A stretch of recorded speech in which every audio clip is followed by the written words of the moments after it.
Hi, my name is Brady Clevenger. Me and my family have attended Northside since 2006. When I was a young boy, about the age of 12, I was diagnosed with a progressive eye condition. It was recessive in nature, genetic condition. Nobody in my family had it. The name of the condition is called cone rod dystrophy. They told me at the time that it would slowly make my eyesight get worse. They told me that I would eventually go completely blind. I'm now 41, and my eyes have indeed gone south, and I have really no central vision to speak of, and I have a lot of light sensitivity. I also have to use a cane for travel, and really my vision began to technically become legally blind at age 16. As I look at the passage for this week, Matthew 9:27 through 34, I'm going to give you all some perspective. The way I see it, pun intended. So the first thing I want to talk about is just how, I really can't completely relate to these two blind men in this story here, because I have so many advantages that they don't have. As a person who lives in the 21st century, I have technology, and the convenience of modern technology enables me to do so much. Technology allows me to access information, even computers and assistive technology can allow me to work and do so many things. But I can relate to, at times, relying on technology or relying on others. I often get frustrated at times when my technology doesn't work.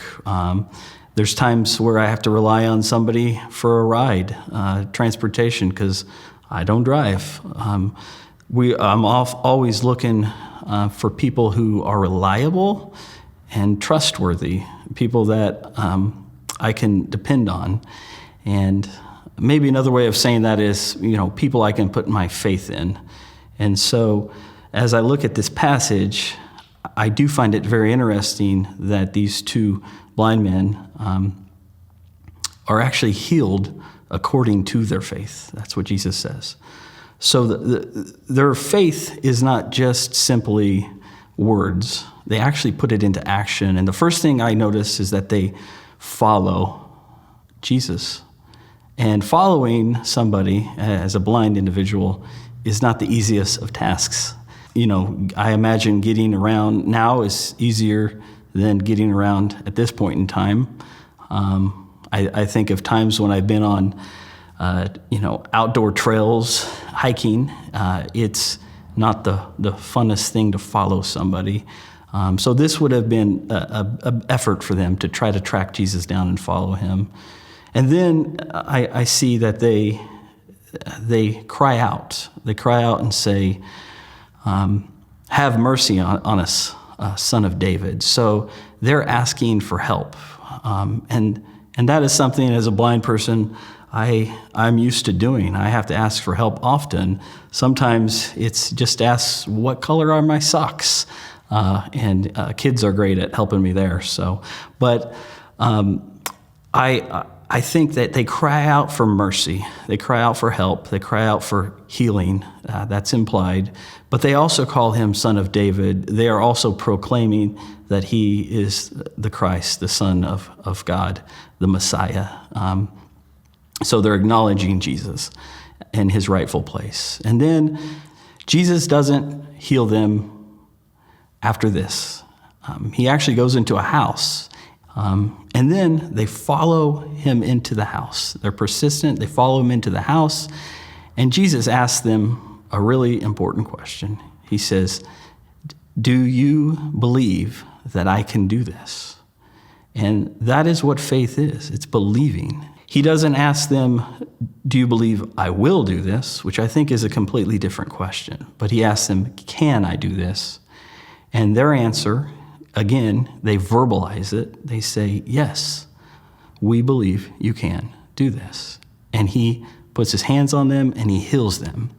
This is the part of the story where I start to get a little bit jealous. I have to, admit that, confess that, but, and also I can relate to them what happens next. Jesus tells them, tell no one of what happened. Don't tell them. And I'm thinking, wow, that's a tough ask.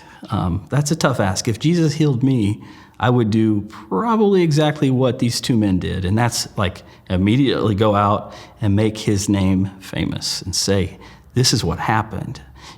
I went from not being able to see to seeing crystal clear. And the first face I got to see was the face of the Son of David. I mean, how amazing would that be? As I think about faith and what it means to believe, I always go back to Abraham.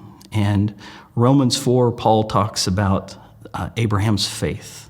And he says that his faith was counted to him as righteousness. And he believed, he trusted God. The scripture says that in his belief, he hoped against hope. I take that to mean he hoped even when things looked hopeless. He was old. His wife was barren. He had no child, but he trusted God. He believed in the promise that God had given him. So Jesus asked the men, do you believe I can heal you? And this reminds me of Paul.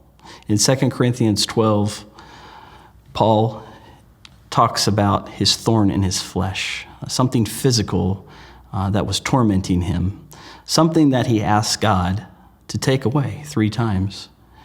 And God's answer was, no, my grace is sufficient for you. My power is made perfect in weakness. And Paul accepts this.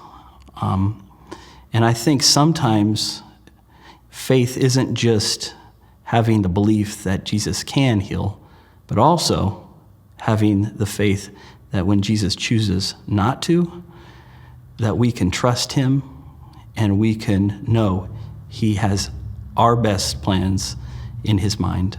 So, back to the question that Jesus asked. I think he had more than one reason for asking this question.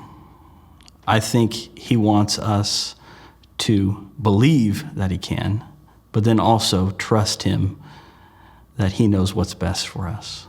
I believe Jesus is more concerned about our spiritual vision than our physical vision.